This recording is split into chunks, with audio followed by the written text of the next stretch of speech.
Good morning. Welcome guys, स्वागत है आप सभी का आपके अपने चैनल पर। और आज के इस वीडियो में हम डिस्कस करेंगे theory of try and error. प्रयास एवं त्रुटि का जो सिद्धांत है अधिगम का, उसे आज हम डिस्कस करने वाले हैं। दोस्तों मैं आपको बता दूं, यदि आपने अभी तक आप इस चैनल को सब्सक्राइब नहीं किया तो प्लीज़ सब्सक्राइब करें। यहाँ साइकोलॉजी की पूरी जो वीडियो है वो हम अपलोड करेंगे। और एक बार आप कमेंट करके बता देना कि आपको टॉपिक वाइज जो है वो वीडियो लेक्चर्स चाहिए या फिर इनिशियली कोई भी हम टॉपिक उठाकर डाल दें। तो दोस्तों कमेंट करके ज़रूर बताना, तथा हम पूरी जो साइकोलॉजी है वो इसी वे में हम आपको पूरी करवाने वाले हैं। और आज के इस सेशन में हम डिस्कस करेंगे theory of try and error. तो दोस्तों ये बाइलैंग्वेज होगी, हिंदी तथा इंग्लिश दोनों में। तो इस थ्योरी के जो है प्रतिपादक हैं वो हैं अपने थॉर्नडाइक। थॉर्नडाइक को इसका प्रतिपादक माना जाता है। ये थॉर्नडाइक कौन थे? ये एक मनोवैज्ञानिक थे। इन्होंने एक बुक लिखी थी एनिमल इंटेलिजेंस, और उसी के अंदर ये प्रयास त्रुटि का सिद्धांत इन्होंने दिया था। और ये कब दिया था? तो ये 1898 में इन्होंने दिया। इस बुक के अंदर उन्होंने जो है बहुत से जानवरों पर शोध किया बुद्धि के बारे में, कि उनमें भी जानवरों में बुद्धि होती है या नहीं।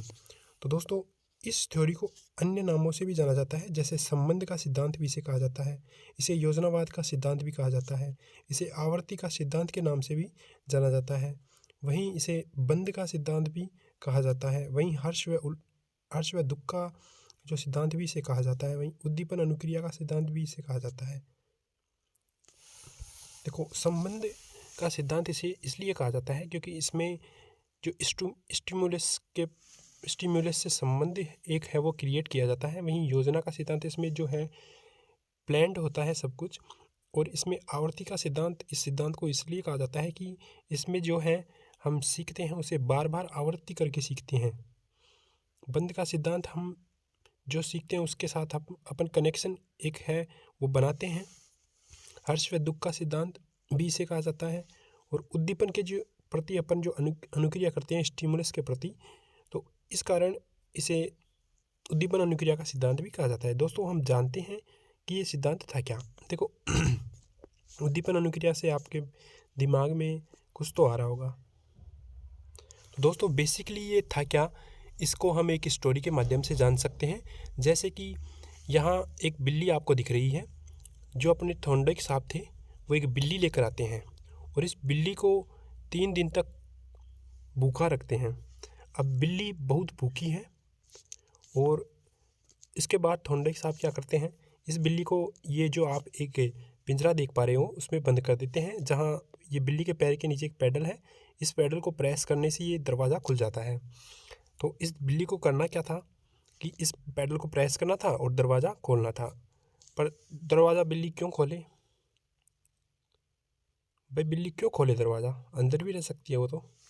उसके लिए उसने क्या किया, थॉर्नडाइक ने एक प्लेट रखी और उसमें एक सुगंधित मछली रख दी जो कि उद्दीपन स्टिमुलस का काम करेगी। बिल्ली 3 दिन से भूखी है तो बेसिकली उसे भूख लग रही होगी और वो खाना देखकर बाहर आकर उसको खाना चाहेगी। और खाने के लिए जो वो क्रियाएं करेगी उससे पता चलेगा कि उसमें दिमाग है या नहीं। अगर दिमाग होगा तो वो पैडल को प्रेस करके बाहर आ जाएगी। बेसिकली उसने इस थ्योरी में किया क्या इस बिल्ली को छोड़ दिया। उसके बाद बिल्ली ने जो है अपना दिमाग लगाया। बिल्ली ने बार बार प्रयास किए, कभी वो इन सरियों से टकराई, कभी गेट से टकराई, कभी दीवारों पर उसने पंजे चलाए, पर ये नहीं खुला। और अंत में एक गलत प्रयास से अचानक उसका पैर गलती से जो इस पैडल पर पड़ जाता है और ये दरवाज़ा खुल जाता है और बिल्ली बाहर आकर भोजन कर लेती है।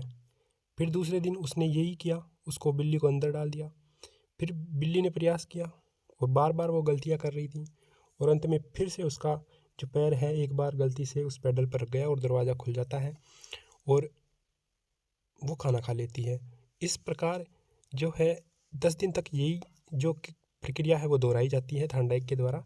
और लास्ट 10वें दिन क्या होता है, बिल्ली इतना समझ जाती है कि दरवाज़ा जो है इस पैडल से खुलता है और लास्ट के दिन वो डायरेक्ट गलत क्रियाओं को करना छोड़कर सीधी पैडल को प्रेस करती है और दरवाज़ा खुलकर जो सुगंधित मछली है उसे खा लेती है दोस्तों। तो ये जो सिद्धांत है, यदि आपने अभी तक इस वीडियो को लाइक नहीं किया तो प्लीज़ एक लाइक तो बनता है दोस्तों, लाइक तो करें। इसमें जो स्टेप्स होते हैं, देखो, पहले प्रयास करना, बिल्ली पहले प्रयास करती है, फिर दूसरा स्टेप जो है बिल्ली असफल हो जाती है, फिर तीसरा है वो बार बार जब प्रयास करती है तो उसे सफलता मिल जाती है। ये इसके स्टेप्स हो गए। और इसका अर्थ क्या है, हम अपनी गलती व अनुभवों से सीखते हैं। इस बिल्ली के द्वारा हम ये सीख सकते हैं कि हम कोई नया काम जब करना सीखते हैं तो पहले हमें वो काम करना नहीं आता और हम बार बार प्रयास करते हैं उस काम को करने का, और अंत में एक समय ऐसा आता है कि हम उस काम को करने में परफेक्ट हो जाते हैं दोस्तों। तो यही सिद्धांत हमें सिखाता है कि हम अपनी गलती व अनुभवों से सीखते हैं। बढ़ते हैं आगे।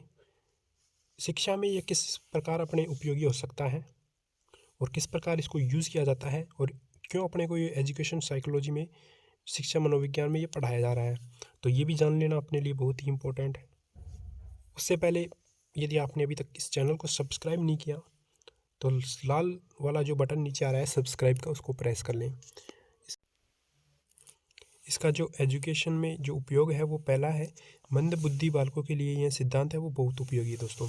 क्योंकि मंद बुद्धि बालक है ना, वो डायरेक्टली बुक्स से सीख नहीं सकता।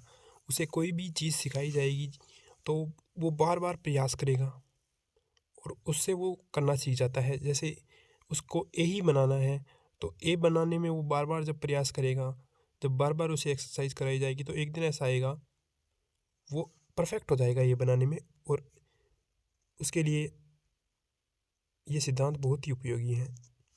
दूसरा है, सिद्धांत क्रमिक रूप से सीखने पर बल देता है। दोस्तों ये सिद्धांत जो है वो क्रमिक रूप से सीखने पर बल देता है, पहले सरल से कठिन की ओर। मतलब पहले सरल क्रियाएं करेंगे और फिर उसके बाद जो जटिल क्रियाएं हैं उनको करने पर ये बल देता है। तीसरा इसका जो उपयोग है यह सिद्धांत करो और सीखो पर बल देता है। यह सिद्धांत देखो करके सीखने पर बल देता है। खुद काम अपन करेंगे, गलतियाँ करेंगे, फिर उससे सीखेंगे, तो यह करके सीखने पर बल देता है। चौथा है, सिद्धांत प्रेरणा पर बल देता है। यह सिद्धांत जो है वो प्रेरणा पर बल देता है। जब हम करके सीखते हैं और जब गलतियां करते हैं फिर अंत में अपन जो है उन गलतियों में सुधार करते हैं तो हमें प्रेरणा मिलती है काम करने की।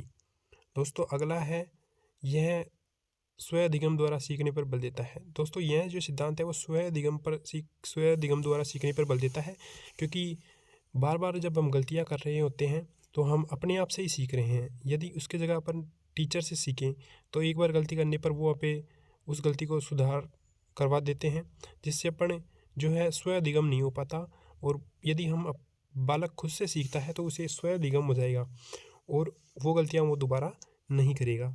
जैसे स्वयं अधिगम के उदाहरण आप इस प्रकार देख सकते हैं, जैसे कोई बालक साइकिल चलाना सीखता है तो अपने आप सीख सकता है, फ़ोन चलाना अपने आप सीख जाता है, और वो सब प्रयास से होता है। छठवा है, यह अधिगम, यह सिद्धांत जो है अनुभव से लाभ उठाने की योग्यता का विकास करता है। जैसे ही कोई चीज़ अपन सीख लेते हैं और फिर भविष्य में उस ज्ञान की हमें ज़रूरत पड़ती है तो हम अपने ज्ञान को उपयोग करके उस जो अवसर का है लाभ उठा सकते हैं। तो इस प्रकार यह सिद्धांत शिक्षा में उपयोगी है।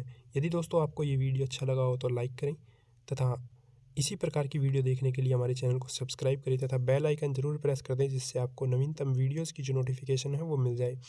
दोस्तों आपका आप सपोर्ट और प्यार बनाए रखें। धन्यवाद दोस्तों।